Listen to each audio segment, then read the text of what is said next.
Hello, everyone. Welcome back to another Security Shorts with Scott. Today, we have Philippe Flichy, who is the founder and CEO of Cykur. Philippe, welcome to the program. Thank you so much. So Philippe, the way we love to start this is to get to know a little bit about you. I love your background. You and I have known each other for a while, and you have some hilarious and interesting stories. So with the audience, give us something interesting about what's happened in your background in your life. You can pick one of the millions of stories you told me, but what's something interesting for them to know about you? Well, some people tend to be intrigued because clearly I have a French accent. So I arrived in the US at 19 years old on a one-way ticket and $500. Managed to learn English first, and then somehow I stayed over 6 years in the US, and the way I was making my money was actually taping French tapes for Americans wanting to learn French. And I also ended up being a road manager for a Danish company, which taught me a lot about managing people. I bet managing dancers, managing artists is always a interesting job. Herding cats, but they're also usually intriguing. Well, actually, one day we had to put people on the train and some others in my car, and one of the dancers was not in the train. And when I came out, the train has gone, and he was seated with Joan of Arc on her statue in the entrance of the railway station. So not where he was supposed to be. So Philippe, I love your background. It also, I think, goes to sort of the uniqueness that you bring to your current role, because a lot of us are engineers and have a full-time security background. We've been doing it forever. You have a broader perspective. And so one of the things I'm looking forward to talking to today is just that perspective. And you've recently done some mid-market security CISO analysis. And we know that the mid-market is particularly vulnerable in the security space. What are you sort of seeing out there in the mid-market, and what are you seeing with the CISOs in those companies and what they're trying to accomplish? Indeed, actually, that report states that 57% of the respondents said they were more affected in 2022 than 2021 with material damage, which is really physical or financial harm. So the middle market businesses' cyber posture is much less mature than the Fortune 500 companies, and it represents a much greater return for than a smaller company. So they are really in the wrong spot. They don't have all the protection of the big guys, and yet they are more attractive than the smaller guys. That makes sense. And so what is Cykur, and what's your sort of view on helping them? The idea is to bring them fractional knowledge that we have experience with in the Fortune 500 world back into the middle market. And to do that, you have to be fractional. For instance, having a SOC like Soul Cyber has, it takes four persons for one seat. And I've done a lot of SOC, so I learned it. And so, and on top of that, you need more than one expert because you need different ones. So really the only way to go for middle market is fractional. And that's why we're so pleased to collaborate with Soul Cyber, because we propose the same approach, which is very talented people on a fractional basis. It makes total sense. We're so used to needing a person to do a thing, but when it comes to security, to get the level of coverage needed, you really do have to have sort of a fractional viewpoint.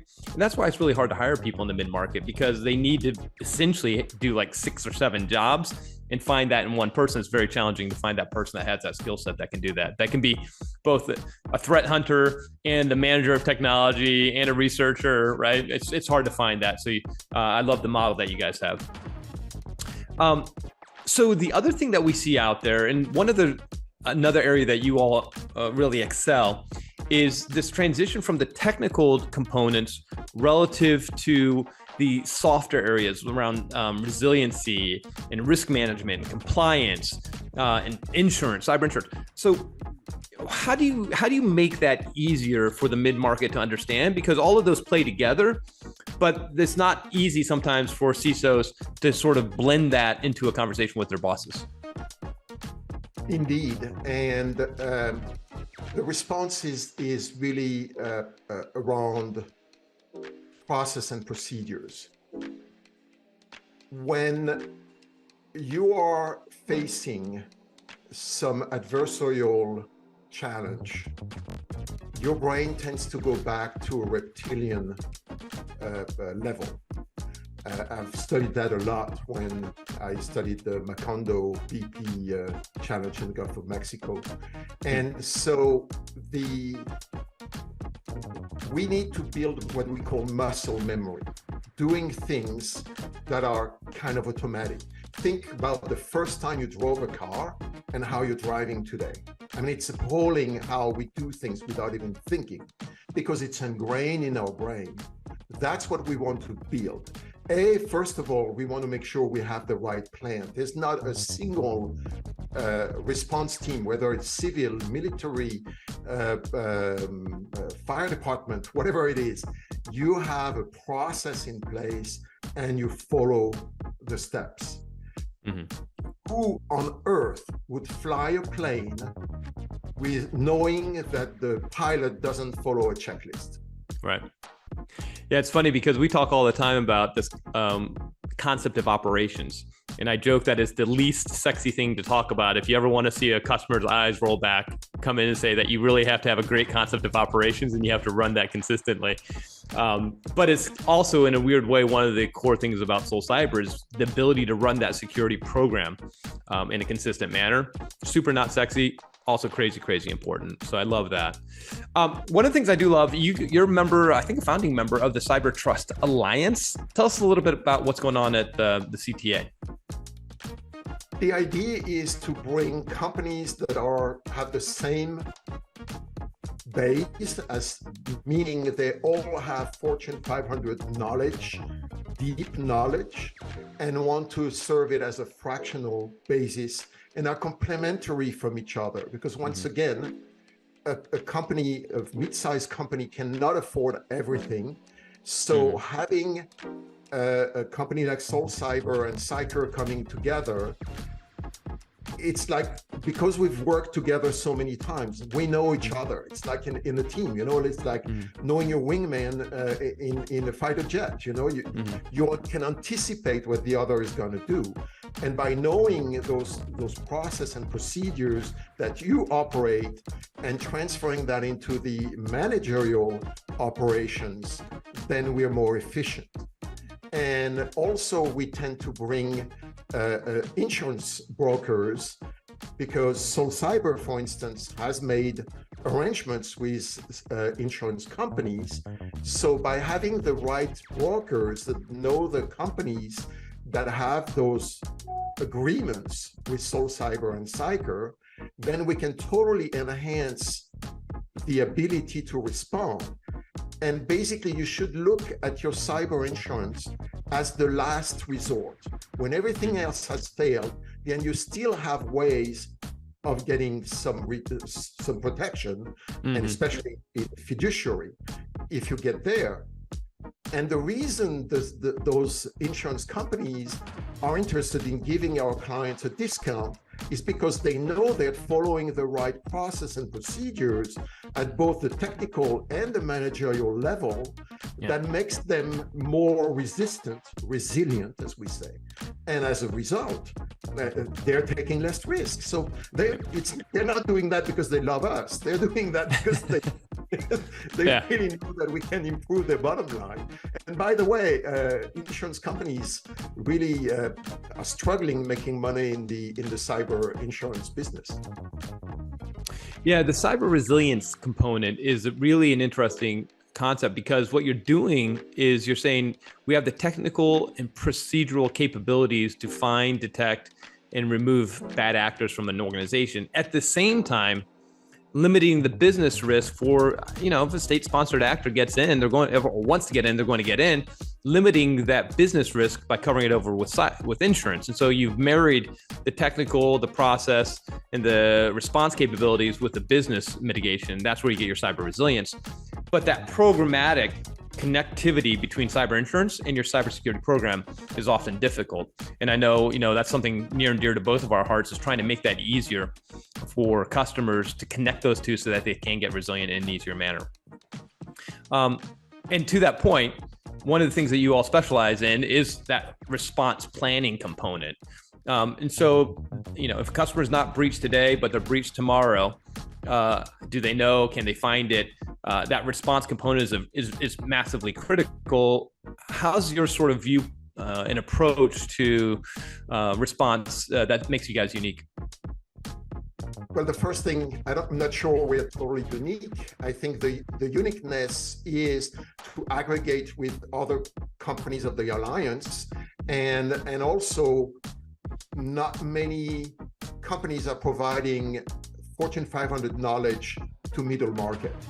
And we haven't learned, we're not here to learn, we have learned already. And so the idea is, once again, to be ready and prepared. And rehearsing, readapting. We are a guide. We are helping companies stay focused and keep on looking at the puck and make sure that we know what's happening. It goes very fast, and on top of that, you can have all that security level, technical, but still you have all the humans. So motivating the humans about paying attention. 80% of attacks are still started by emails and now vishing. Vishing is becoming extremely dense, especially now that we said that the event of those new AI tools would be used by the attackers. I've already had clients that have faced synthesized voice, and some employee fell for it. Yep, no, it's true. The complexity is going to continue to increase. We know that the bad actors aren't going to slow down. And I guess that goes to this question that we get asked a lot, which is, great, Fortune 500 for the mid-market is something that we obviously believe in. That's our whole goal. It's what you believe in. Does the mid-market want Fortune 500 level security? Oh, I really think so. Do you? I mean, I think our clients, I think for both of us, they understood. I think maybe that's the tick is, do I realize? I think both of us, we are fond of talking with CFOs because they understand the risk and they can balance, because really it's a balancing act on how much money you put in certain things versus others. And by reducing the cost of your cyber insurance, you can decide to allocate a little bit more to your resiliency. And that's how you view it. You help with both pieces. So to wrap up here, Philippe, trust matters, certifications matter. You're a founding member of the Cyber Trust Alliance. Is there anything that you want customers to take away, or anybody listening to this to take away from, like, why they need to engage, why they need Fortune 500? Do they need to be certified or get an attestation? What's sort of your closing thoughts around what the mid-market needs to think about? No, you couldn't be more pointy. Last week, we have a client, they really needed quite a bit of help.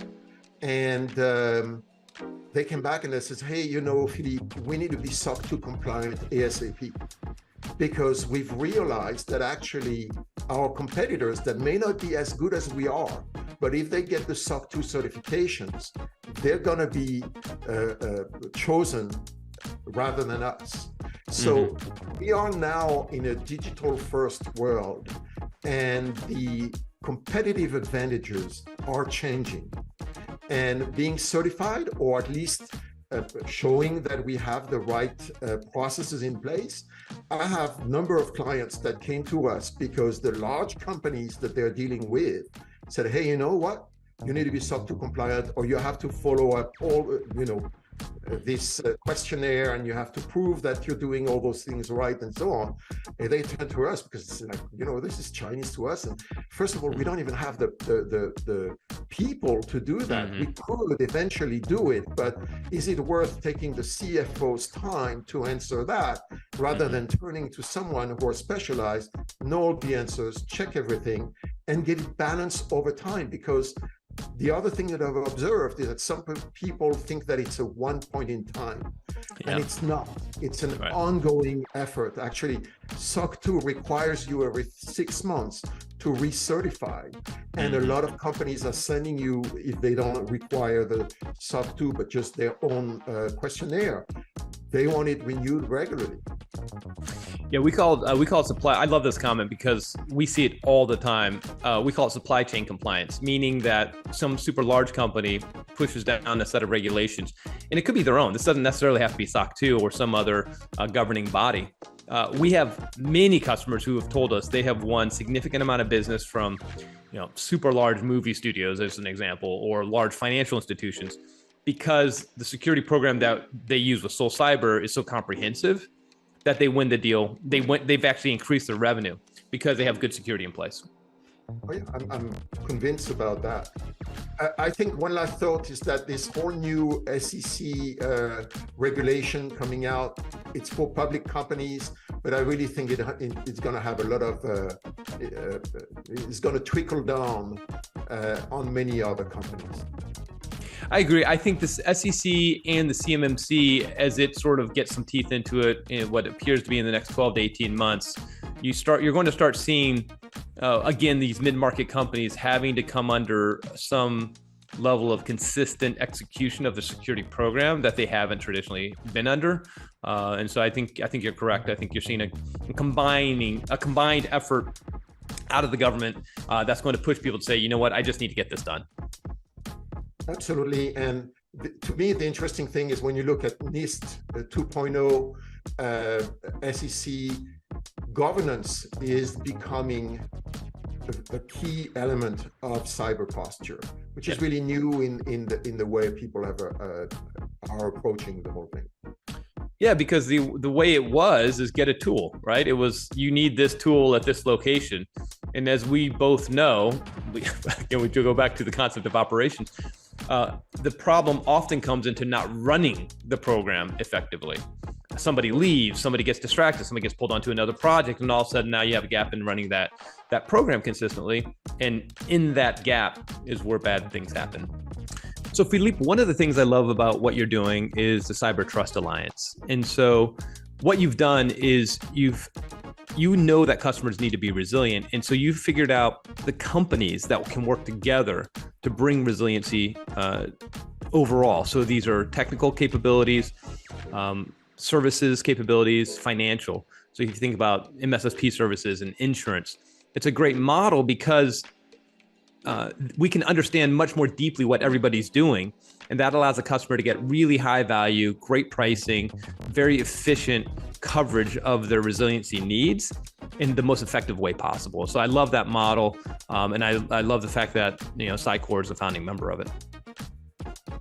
Sure. Yeah, the Cyber Trust Alliance is really the idea of having different companies that have the same philosophy, if I could say, about serving, guiding our clients with the experience of Fortune 500 companies, and it's kind of a fruit basket of fruits.